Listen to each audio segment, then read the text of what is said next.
जब आप पौधे पे लगे फूलों को देखते हैं तो क्या आपने कभी गौर किया है कि फूल किस प्रकार एक निश्चित क्रम में लगे रहते हैं?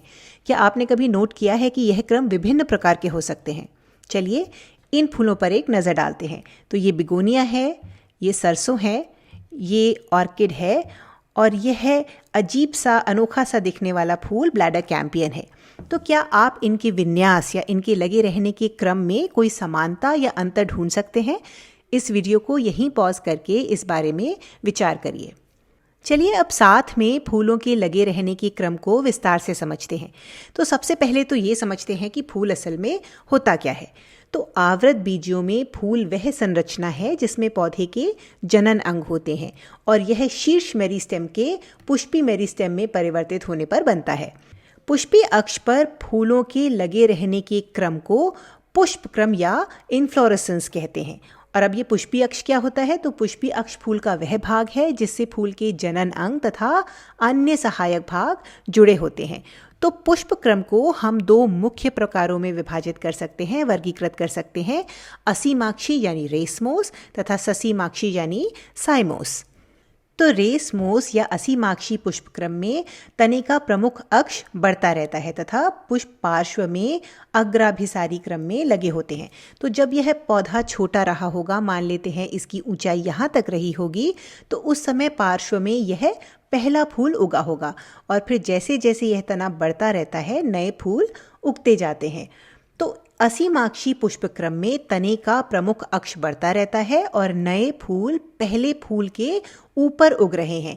तो इस प्रकार के पैटर्न में जहां नए फूल पुराने फूल के ऊपर उग रहे हैं, इसे हम कहते हैं अग्राभिसारी क्रम या एक्रोपेटल अरेंजमेंट। यह क्रम आप अक्सर पत्तियों में भी देख सकते हैं।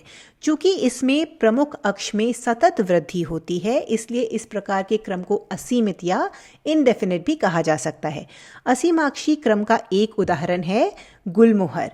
यहाँ आप देख सकते हैं कि यह प्रमुख अक्ष है जिसमें सतत वृद्धि हो रही है और यहाँ पार्श्व में फूल एक के बाद एक यानी अग्राभिसारी क्रम में लगे हैं।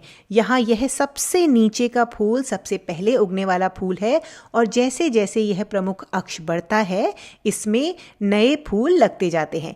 इसी क्रम के अन्य उदाहरण हैं सरसों, मूली तथा ऑर्किड, जिन्हें हमने इस वीडियो में पहले देखा था। अब असीमाक्षी, अग्राभिसारी ये शब्द आपको थोड़े कठिन लग सकते हैं, तो इसे याद कैसे करें? तो यदि आप इन शब्दों का संधि विच्छेद करके देखें यानी इन्हें तोड़ कर देखें तो असल में ये शब्द बहुत आसान है। तो असीमाक्षी का अर्थ है असीम प्लस अक्षी यानी असीम अक्ष वाला, अनंत अक्ष वाला, जिसका अर्थ हुआ कि इस प्रकार के पुष्प क्रम में प्रमुख अक्ष में असीमित या सतत वृद्धि होती है। और इससे जुड़ा दूसरा शब्द है अग्राभिसारी। अग्राभिसारी का अर्थ है अग्र प्लस अभिसारी यानी आगे की ओर बढ़ने वाला, आगे की ओर होने वाली वृद्धि।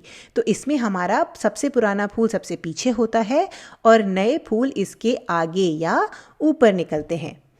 इसके ठीक विपरीत ससीमाक्षी या साइमोस पुष्प क्रम में इसके प्रमुख अक्ष के अंत में या इसके शीर्ष पर पहला फूल लगता है।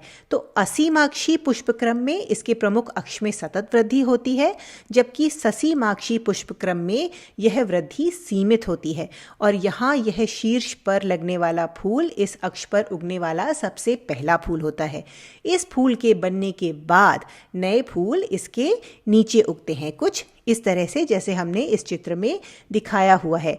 तो इस प्रकार के क्रम को, जिसमें सबसे पहले उगने वाला फूल शीर्ष पर होता है और नए फूल उसके नीचे लगते हैं, उसे कहते हैं तलाभिसारी क्रम यानी बेसिपिटल अरेंजमेंट।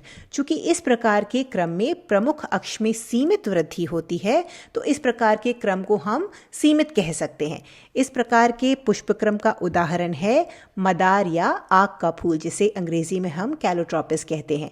इसमें प्रमुख अक्ष के अंत पर लगने वाला यह सबसे पहला फूल है और फिर उसके नीचे यह अन्य फूल लगना शुरू होते हैं।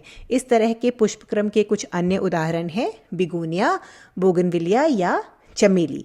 और इस वीडियो के शुरू में हमने जो ब्लैडर कैंपियन का फूल देखा था, उसमें भी ससीमाक्षी पुष्पक्रम पाया जाता है। तो जैसे हमने असीमाक्षी का अर्थ समझा था, वैसे ही हम ससीमाक्षी को भी समझ सकते हैं। ससीमाक्षी मतलब ससीम प्लस अक्षी। ससीम का अर्थ है जिसकी सीमा हो, यानी सीमित अक्ष वाला। तो इसमें पहला फूल प्रमुख अक्ष के शीर्ष पर लगता है और इसमें अक्ष में असीमित वृद्धि नहीं होती। और तलाभिसारी तो आप समझ ही गए होंगे। तलाभिसारी अर्थात तल की ओर बढ़ने वाला, नीचे की ओर जाने वाला। तो इसमें नए फूल पहले फूल के नीचे लगते हैं। तो आशा है इस वीडियो से आपको पुष्पक्रम के प्रकारों को समझने में सहायता मिली होगी और आप पुष्पक्रमों तथा उनके नामों के बीच के संबंध को भी समझ पाए होंगे। तो अब जब अगली बार आप कोई फूल का पौधा देखें तो उसके पुष्पक्रम को समझने का प्रयास ज़रूर करें।